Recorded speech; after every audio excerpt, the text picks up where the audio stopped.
a little math. It's got to be day 11. We're going to do a little measurement here. Clock in. Because started this journey quite a ways along that road to 18 inches. I got no pump. This is how I've been measuring the pipes the whole time. And I first set out my goal to have 18-inch arms in 2012. They were about 14 or 14 and a half or something.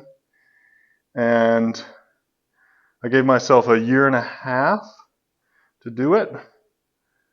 And I didn't quite make it, but yeah, now it's 2023. It's been slightly longer than a year. I'm gonna get this.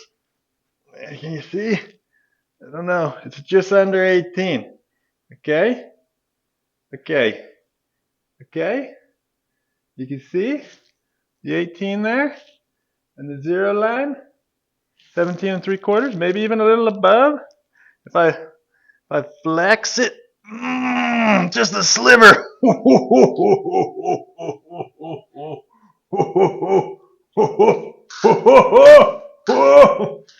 Okay. But the reason that I thought it would still be cool to do this series is because it might take another fucking 6 months. It might take a year. Who knows? I was stuck at 17 and a half for a full year. So, may as well start the journey.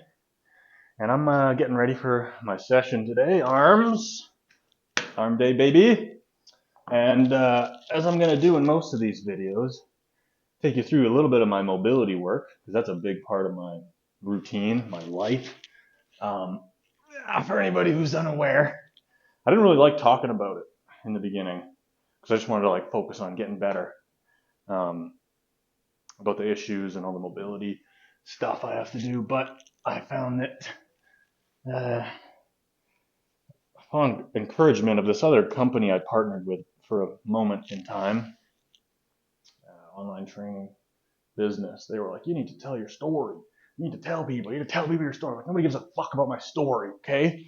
People just want to see some quick clip of your physique or something knowledgeable that they can learn. But eventually I started listening, and there are a lot of people out there who have sent me messages or commented, so I think it is useful to share what I'm doing, and I realize that now, because it helps to inspire other people and helps to educate. Just share and just feel like you're not alone. If your body kind of falls apart on you and you feel like physically things are tough, I've been there, still battling away at it, and eventually I've worked out kind of all the kinks of what the main issues are, where I'm tight, where the dysfunction is, and I found out, it takes about an hour and a half before I can go in there and train arms, and now I'm doing legs.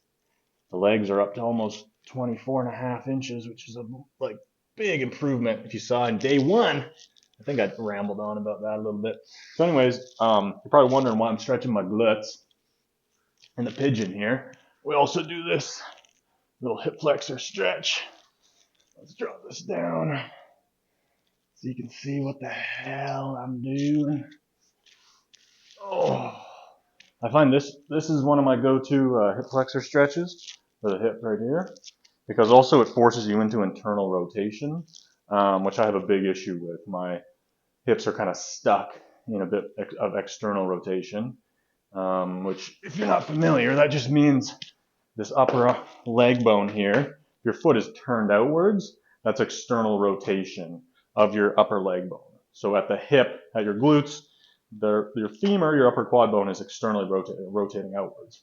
So I've kind of got a bit of this going on, where my feet are turned out, and so that means that those external rotators in your hips are going to be chronically tight and potentially overactive. So a stretch like this that puts some internal rotation bias, I find to be really useful in releasing some of that tension. And specifically, so in this position, internal rotation is going to be, if I was like this, how should I show this? If I push my foot out like this, I'm internally rotating. If I bring my foot inward, I'm externally rotating, right? Because it's that upper leg rotating this way is external, rotating that way is internal. I've got really limited internal rotation. But if I go into this position here, I know some people, when they're in this, they can then lift up. There you go. I kind of have to bend forward, but that's internal rotation, okay? So if I go into this position here, instead of lifting my foot up and I kind of lean back and twist this way, I'm getting some internal rotation stretch in my hip, as well as a hip flexor stretch and an adductor stretch. Your adductors are the muscles on the inside of your leg here that are going to bring your leg inward, right? So if I do anything that moves my leg out this way, I'm stretching those adductors. I'm abducting my leg. So because when I'm in this position, you can see that my leg is kind of coming out to the side. So I'm getting abduction, the opposite of adduction, and internal rotation, the opposite of external rotation, which for me are both chronically tight issues, adduction and external rotation. So, and also hip flexion or hip extension, yeah. So my hip flexors, adductors, and internal rotators are all external. Hold on.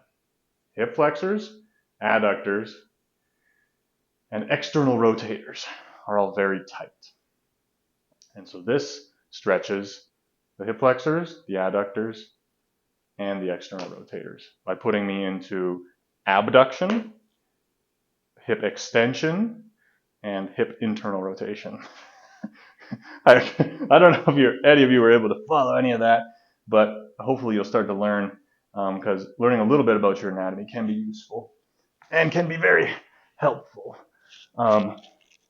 Something else I think that will be useful for you guys is to talk a little bit about my ankles. And so this right ankle, this puppy was the one that I broke. I was actually just back home visiting my parents, and I found my diagnosis from my CT scan, which I got like 6 years later. Playing basketball, came down like this, boom, went and got x-rays. Yeah, it's just a sprain, whatever. Turns out it was actually broken in multiple places, which I then found out 6 years later when I got a CAT scan, which is a more advanced technology, I guess. But you can see, potentially, that this part here, this bone, which is called your lateral malleolus, is very large, okay? Supposedly, it's calcified scar tissue.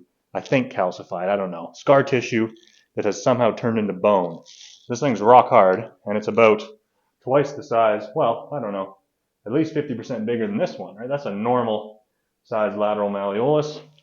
This is the big hefty, the big heavy, all right? And so the main issue that I'm dealing with is that with that injury, I lost dorsiflexion, which is just bending your knees forward over your toes like this. And for a time, this right foot, when it was injured, I could only go to like here. It's better now. I've improved it quite a bit. But I was like bang there, like nothing. And the other one can, go much further. So then what happens, your body's going to compensate. And I didn't know any of this. I was 16. I just threw an ankle brace on it. Basketball season started. I thought I was making it to the NBA. I was going for my shot for the league. Not really, but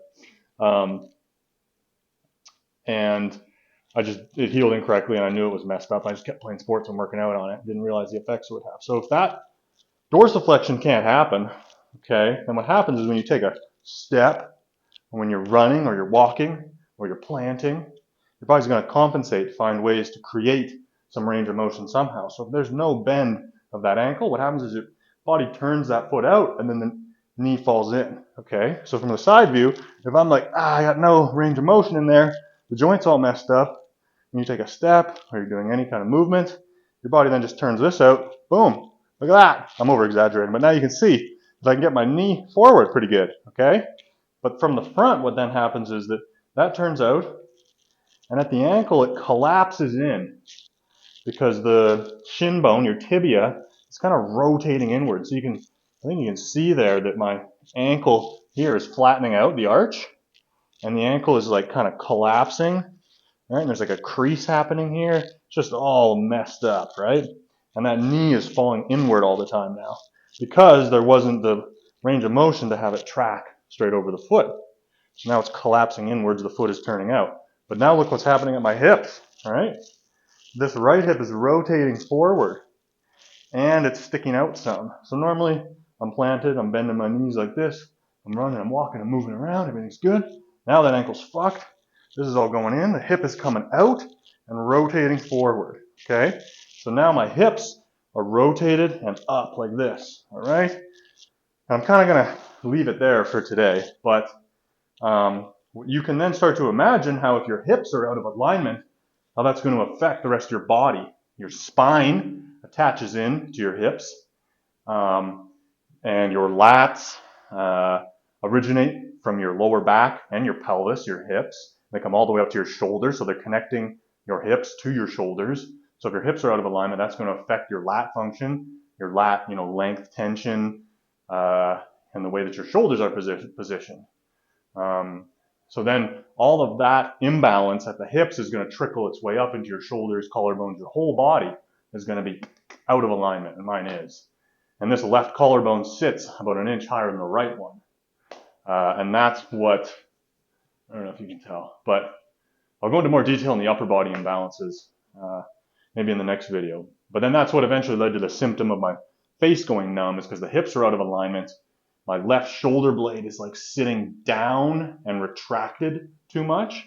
And so any kind of movement, chest, back, that pulls that shoulder blade into that position causes the imbalance to get worse. And eventually it started to press on a nerve somehow. I don't know exactly, but I was getting numbness in my fingers up into the side of my face. And I still get it. If I did a bunch of push-ups and a bunch of like lat pull downs, I'd start to get tingling and numbness into my face as that shoulder blade gets pulled further out of position. I'm just going to hop back into a stretch here. But basically, that's kind of the problem in a nutshell. The short version, as short as it can be. And I've got a lot of questions, people asking, like, what the hell? And it's just tough to explain in like short form content. Even in a longer form, that took me like 10 minutes probably. That's not even the whole thing. But the takeaway would be that your body is very connected. And so if you have a serious injury and one joint is out of alignment, I think particularly if it's in your feet, because you're standing on your feet all the time. But I still think any joint, if it doesn't heal correctly and then you don't restore full range of motion, it's not just a mobility thing, it's also a strength. So my ankle doesn't have the strength to hold my tibia, my shin bone in the right position as my knee moves over my foot. So it's a combination of a lack of strength and a lack of mobility leading to dysfunction in that joint, which then has effects everywhere else in the body. Other areas start to compensate, and then your movement patterns are all kind of wonky, right? And so then your alignment is out of position. You have like chronic muscle imbalances where certain muscles are overworked and tight and other muscles are underworked, dormant, however you want to think about it. And everybody kind of has some of these imbalances. Nobody's perfect, but mine got very extreme and then eventually can lead to a lot of dysfunction. And that's what I've been dealing with. So when I go to do my stretching and my warm-up, as I was explaining with the hip stretch, I'm addressing all of the chronically tight dysfunctional muscles that are all the way up through my upper body, my hips, everything. So to go train arms, I start in the hips because the hips are connected to your torso, which is connected to your shoulders. So I need to release the tension here first. That's what I've found. And then eventually I move up into my shoulders and I got to release that left pec minor is super tight. The anterior deltoid and bicep on my right shoulder is super tight. So I have a whole bunch of different massage and stretching movements that I do to release a lot of these tension. So all of that, the dysfunction and misalignment is kind of temporarily alleviated to a point where I can move through a somewhat normal range of motion for certain movements to train to build muscle. And it's a little bit, I guess like or like, I don't know what the word would be, dark, or like, it's not like super great still. But I'm grateful just to be able to do something. So for like 3 years, I didn't really train much at all. Here and there, I'd do a little bit and I'd run into an issue. I wasn't like committed to it. Yeah, and my right ankle mobility has improved a lot from doing the jumping lunges. And I think one of the reasons is that I'm really building up strength in the ankle to stabilize and have my knee track over my foot. So I'm watching in the mirror typically to make sure that as I'm landing, as I'm planting, I'm building that stability so I can build this strength back up. Like that is so much better than it was a couple of years ago. So there is improvement there. And really, to fix all of the things up the chain, this has to be improved somehow. And I've seen surgeons, I've seen, physio, chiro, athletic therapy, you name it, podiatrist, which is a foot expert. Nobody could really fix it. It's tough because once you have an injury and then it's been like 7 years or 8 years or 10 years, whatever, and it's healed incorrectly, then it is difficult. And I think a lot of the health professionals, I don't necessarily think they're given the proper frameworks to deal with an issue like that. And even if they were, it's just a really tough thing to fix. And so I think there are a lot of other people out there who kind of slip through the cracks as well. Whereas if you just tear your ACL and you go see a physio, like they're great for that. They're amazing. But if it's like, oh, I hurt this one joint, it healed incorrectly, now it's affecting this, and they don't really know what to address, right? And I've gone to physio, I've given them everything, I've given them just one thing, and it just I've never found anyone who's like addressing. Some people, I was seeing an osteo that did it a little bit better, an osteopath.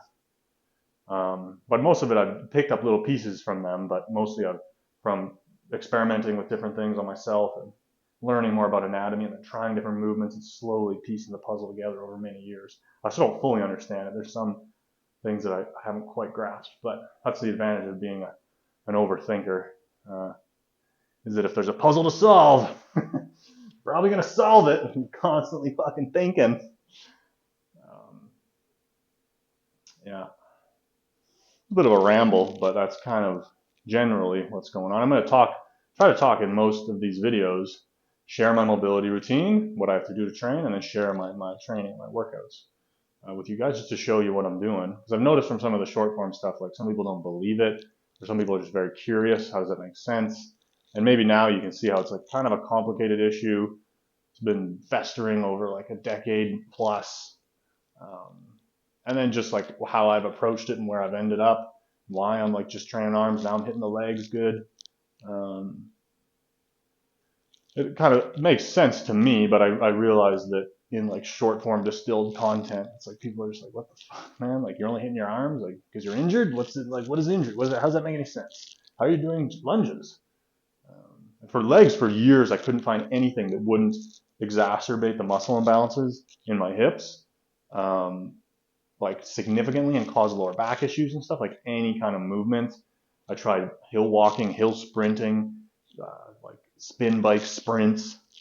And I just don't have like good enough mobility and stability in a symmetrical way to do like squats or deadlifts.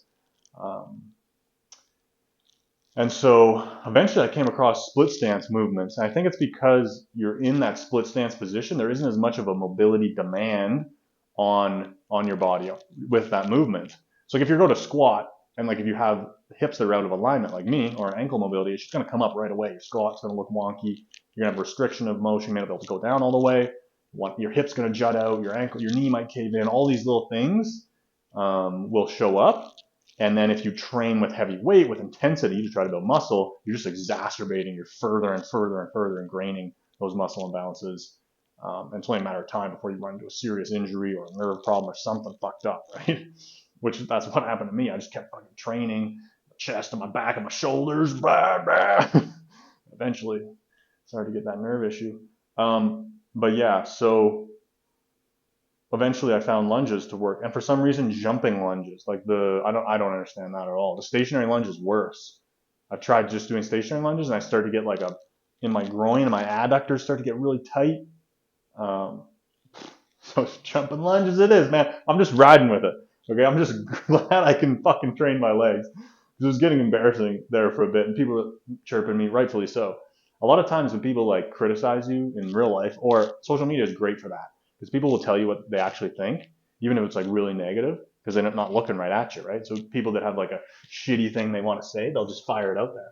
But there's some truth in it. So like if people, maybe they're trying to be nasty, they're insulting you, whatever, but there's often like feedback that you can find in it. That's what I've found with social media. Like a lot of times in the beginning, people were like really questioning and criticizing any of the like postural content I was making. And a lot of it was just like bullshit. Like I would engage with people and be like, hey, no, like, and try to understand like where their difference in views was or what maybe I was missing. And it would always end up being something like we basically agree on 95% of it. Just the way I phrased this one thing with a certain muscle was like slightly different than what they would have done. But they come in like, you're a fucking idiot. I'm a physio here, and you don't fucking know what you're talking about. I'm like, all right, man, like and let's try to establish what we agree on first, and then when we don't, and maybe what I'm missing or what they're missing, whatever. And it would every time it would end up just being like, all right, like you just wanted to like come at me, which that's the internet, that's fucking social media and people trolling. But one thing I did find was a common theme, even though it was dressed up in a lot of negativity and kind of like toxic messaging, was that I wasn't really supporting my videos with scientific backing, scientific evidence, or the literature. And so then I was like, oh, okay, even though all these comments are really nasty, there is like a recurring thing here. And so I should read more studies. I should spend more time looking into studies and see what they're saying about anterior pelvic tilt, see what they're saying about muscle imbalances. So I think you can actually get a lot of great feedback from social media if you listen. And then I started factoring that into my content. Some of my best videos have been literally just reading studies about posture and routines, posture routines that they've done in controlled studies, and then condensing it into a video. That's some of my most popular videos. And I never would have done that if I hadn't looked at those comments, and instead of trying to argue and fight with these people, go, okay, what could I improve based off of their feedback? I should go and read some more of the studies and look into that more, and then it has improved my content. So it's kind of a side ramble, but what you're going to notice with these videos is I got a lot of ideas, a lot of thoughts. They're not all completely right, but I have a lot of things to say and a lot of ideas and thoughts about different things. So you're going to get a lot of that in here too. But a couple more of these stretches. We always start with the hips. And then I'll do some foam rolling for my upper back, usually the glutes. And then I'll move into massage of the pecs. Also do some lower back, kind of like child's pose stretching to try to release the lower back. And then we move into some more hanging, stretching of the lats and the pecs, some other kind of hanging side stretches. And then I start doing some kind of active dynamic warm-ups for the shoulders. I'm doing all kinds of arm circles and breathing deeply into my back, my upper back, trying to release a lot of that tension. And then a couple more things, and then eventually we train. And for today, I'm just going to film my finisher set because I just moved back to Saskatchewan.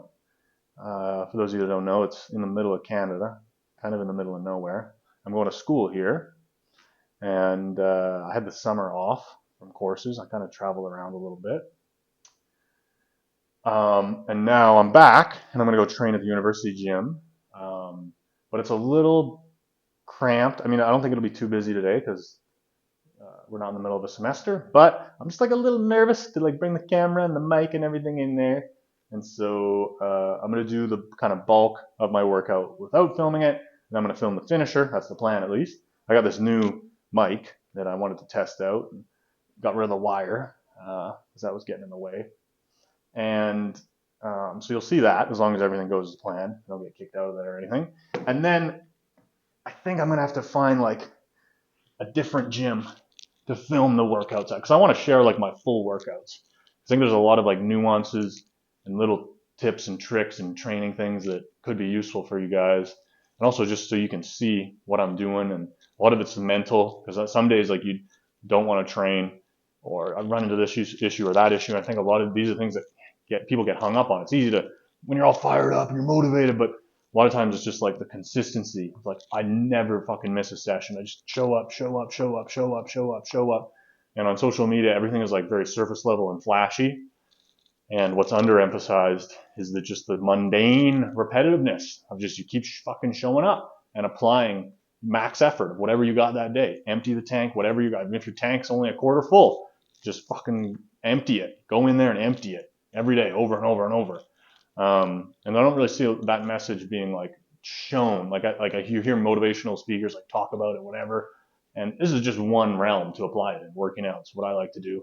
There's people that are achieving way greater, higher things in different disciplines. But I think the kind of lesson or the approach is similar in that if you want results, you have to just keep fucking showing up if you want to improve. And so that's what I want to kind of share, is so you can just see that if you really want the result of building your arms or being more muscular or improving your mobility or whatever, working through your injuries, this is what I'm doing. It's just fucking 2 to 3 hours every day, mobility and training. I fucking love it. Can't wait to get in there. Plug in my EDM, my little MP3 player. I use an MP3 player. Another thing that I haven't really talked about on social media is that I don't use a fucking smartphone. Holding strong with my flip phone. And that's just to keep a layer of separation, because I found I get really addicted. Even before I was doing these accounts, I've had the flip phone for like 7 or 8 years, and I just found that I would get really, really addicted to technology, social media. It's very useful in like moderation. I just have trouble moderating it. Got kind of an obsessiveness with certain things, and technology is one of those. And it was just messing up my sleep. I find my anxiety would get so much worse. And I tried to moderate it. It just never worked. It's kind of an addictive pathway. I started to learn a little bit more about brain chemistry, how those things work, and I identified my behavior as like, this is addictive. These are addictive patterns. So I just got rid of it. I don't think that's what everybody should do. But I do think some awareness with your phone usage, technology usage is good, and try to find some strategies to make sure that you're using it in moderate doses. I use this DSLR camera, film everything, and then I upload it to Google Drive, or I had been. It's kind of the main method, and then I have an editor who like edits it all and then sends it back to me, and then upload things via desktop to TikTok, Instagram, YouTube, and whatever else. So that's what's been going on. Yeah. Anyways, I'm going to wrap this up, stretch the glutes a little bit. I'm going to switch now to the pigeon, which is this guy here. Maybe this will be better. I don't know. Yeah, where you get this guy crossed. Boom. Sometimes we stay up like this. Feel the stretch in this hip as well. And then I drop down. I just chill. I just try to decompress and breathe. I don't listen to anything. I don't listen to any music. I find when I'm really trying to like release tension from my body, so I'm somebody who holds on to a lot of physical tension. I just need to clear my mind too. I felt like the mind and the body are connected. So if I'm like stimulated and I'm fucking listening to music or podcast, I just want nothing. I just want blank space, emptiness, deep breaths. I just let my thoughts kind of rattle around. And everything is so high paced at the highest fucking speed. You're trying to be productive and this and that, and I find our minds just get so, mine does at least, overwhelmed, overstimulated. And so I like having the time to just do nothing and just try to slow my mind back down. I don't really enjoy it. It's boring. But it's like forced boredom, you know? Like you need a little bit of boredom in your life, I think.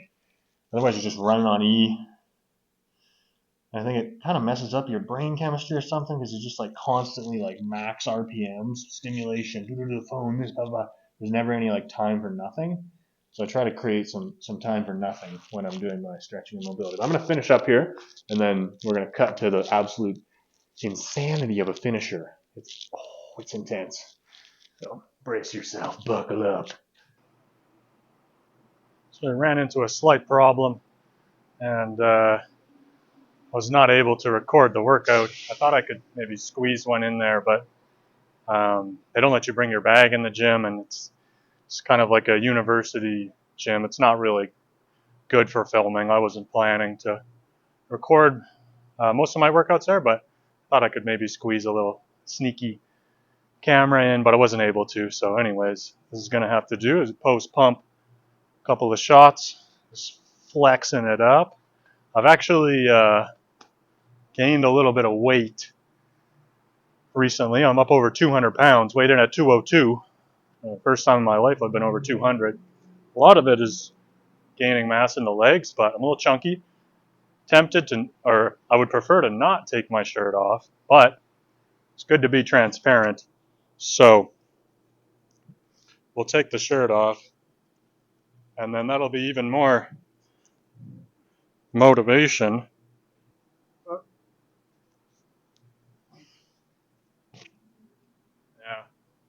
I mean, not bad, but just got a little bit of extra kind of meat right here, you know.